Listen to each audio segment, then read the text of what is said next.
सन 1856 रोजी महाराष्ट्रातील पाथरी येथे जन्मलेले संत साई मुसलमान धर्मातील मोमीन वंशीय होते असंही मानण्यात येतं। साई याचा अर्थ फकीर किंवा यव्वनी संत असं समजलं जातं। बाबांना सर्व लोक समान होते म्हणून तर त्यांनी सबका मालिक एक हे बोल समाजाला दिले। अहमदनगर जिल्ह्यातील राहाता तालुक्यातील शिर्डी या गावी त्यांचं वास्तव्य होतं, म्हणूनच त्यांना पुढे शिर्डीचे साईबाबा म्हणून ओळखू लागले। तिथूनच त्यांनी सर्व भक्तांना श्रद्धा व सबुरी हा मंत्र दिला।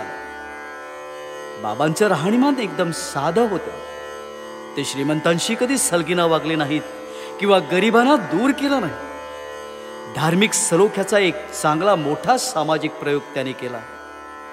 भगवद्गीतेत एका ओवीचा उल्लेख करून बाबा सांगतात, अवजानंती मा मुढा मानुषी तनुमा श्रितम। अशा या सद्गुरूची आरती आपण ऐकूया। परम कृपाळा जय हे साईनाथ।